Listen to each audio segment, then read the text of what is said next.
Bonjour à tous, j'espère que vous allez bien et aujourd'hui on se retrouve pour une nouvelle vidéo. J'ai de la chance, j'ai le soleil avec moi, mais les températures baissent de jour en jour et l'hiver commence à s'installer en ce mois de décembre. Et aujourd'hui dans cette vidéo je vais vous montrer mes petits conseils pour pouvoir survivre à l'hiver cette année. C'est parti, sans plus attendre, passons aux premières astuces. Pour commencer, le grand basique, j'ai donc comme astuce de superposer les couches. Double, triple, quadruple paire de chaussettes, double t-shirt, 3 pulls, une grosse veste, la doudoune. Bon, après on est un peu comme ça, mais c'est vrai que bon, il y a d'autres alternatives. Pour ma part, j'ai opté pour des t-shirts thermiques. Les t-shirts thermiques, ça s'achète un peu partout, c'est un peu ce qu'utilisent souvent les skieurs. Ce sont des t-shirts qui sont moulants, et un tissu qui vient maintenir et garder la chaleur corporelle que vous évacuez sous le vêtement, qui fait que vous allez vous auto-chauffer.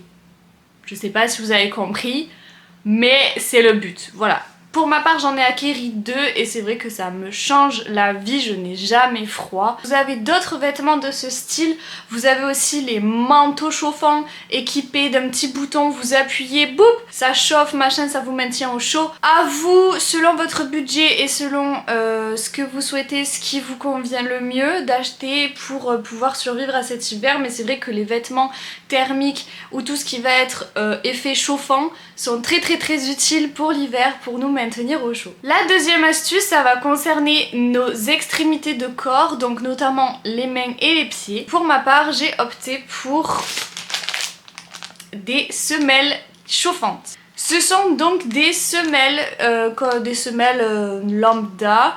La seule chose, c'est que au contact de l'air, elles vont venir se chauffer entre elles grâce aux minéraux qu'il y a à l'intérieur. Vous les mettez dans votre petite paire de chaussures et du coup, pendant en théorie 8 heures, c'est censé vous tenir les pieds au chaud. Personnellement, j'en ai utilisé 3 comme ça lors de températures très froides et je peux vous garantir que les pieds dans la boue, dans l'eau et tout ce qui s'ensuit, et ben sachez que j'ai toujours les pieds chauds et que je n'ai du coup pas froid, parce que à partir du moment où vos extrémités commencent à devenir froid, vous aurez tout le temps froid. Donc investissez dans ce genre de choses. Alors pour ceux si jamais qui veulent la référence et qui veulent acheter les mêmes paires que moi, c'est à usage unique malheureusement. C'est pas très écologique, c'est vrai, mais il y a plein d'autres alternatives dont je vais vous parler tout à l'heure. Mais si jamais ça vous intéresse, je vous mettrai le lien dans la description. Je l'ai acheté sur Amazon, ça se vend par pack de 5 minimum. Vous choisissez votre taille et ensuite vous les recevez, vous ouvrez, vous mettez dans vos chaussures et basta. La façon la plus écologique selon moi qui remplace ça, c'est les chauffe-mains. En fait, vous achetez des chauffe-mains, donc des petites chaufferettes, j'en ai pas là sur moi. Vous cassez la pastille et ça chauffe. Ça, vous pouvez les mettre dans vos bottes d'équitation lorsque vous êtes en train de préparer votre cheval. Et pendant votre cours d'équitation, vous pouvez mettre les chauffe-mains dans vos bottes en caoutchouc le temps de votre cours. Ça va garder vos chaussures au chaud et donc vous aurez vos petits pieds au chaud le temps de quelques minutes. Vous pouvez aussi mettre les chauffe-mains dans vos gants avant de monter à cheval. Voilà un petit peu pour mes 2 premières astuces. La troisième astuce, c'est pas vraiment quelque chose qui va lutter contre le froid, mais c'est surtout en tant que cavalier, ça va beaucoup vous aider. C'est de surtout penser à s'étirer énormément. Avant de monter à cheval, pour un cheval c'est simple, on lui fait faire une détente. Et ben pour nous, cavaliers, c'est exactement la même chose. Il faut chauffer le muscle, donc surtout avant de monter à cheval, n'hésitez pas à faire quelques petites séances d'échauffement. Ça va permettre de chauffer votre muscle et vous aurez beaucoup moins de chances d'avoir des courbatures et vous aurez moins de probabilité de vous froisser un muscle, de vous faire mal quelque part. Ma troisième astuce, alors ça peut paraître un peu bizarre, mais de toujours avoir quelque chose à manger. En hiver, on est souvent sujet à perdre beaucoup plus de calories qu'en été. Moi, ce que je fais, c'est que tout le temps, quand je vais aux écuries, je prends toujours une petite...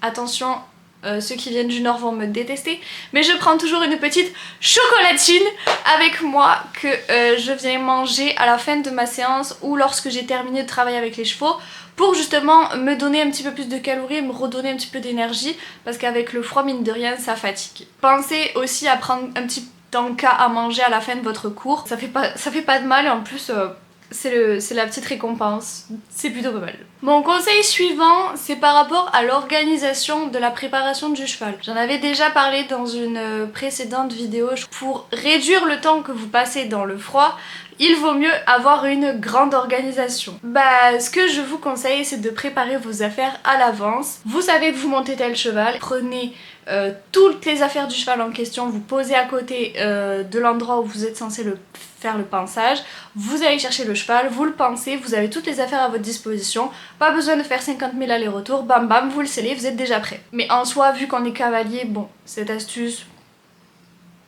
je sais pas trop. Je vais quand même la garder parce que être organisé, ça fait gagner du temps.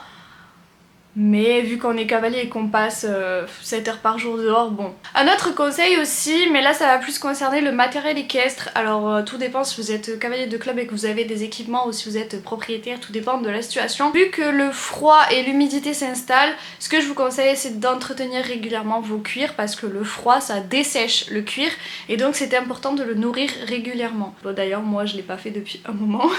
J'espère que mes quelques petits conseils vous a plu, c'est vrai qu'il y en a pas beaucoup mais c'est vrai que personnellement j'en utilise que 2. Dites-moi dans les commentaires si jamais vous avez vos propres petites idées pour pouvoir survivre à l'hiver, ça m'intéresse de savoir, Oui, t'as raison. Et si jamais le contenu vous a plu, n'hésitez pas à lâcher un petit pouce bleu et à vous abonner. Nous on se dit à la semaine prochaine pour une nouvelle vidéo. J'essaye de sortir une vidéo par semaine. En ce moment je tiens le rythme donc j'espère continuer comme ça par pitié. Si jamais vous souhaitez suivre en temps réel ce que je fais aux écuries, vous pouvez me suivre principalement sur Instagram et éventuellement je fais quelques TikTok aussi donc n'hésitez pas. Et je me suis remis à stream sur les jeux vidéo, donc là je joue plutôt sur Valorant en ce moment, donc si jamais tu es une petite geek comme moi, n'hésite pas aussi à me joindre sur Twitch si jamais ça peut t'intéresser.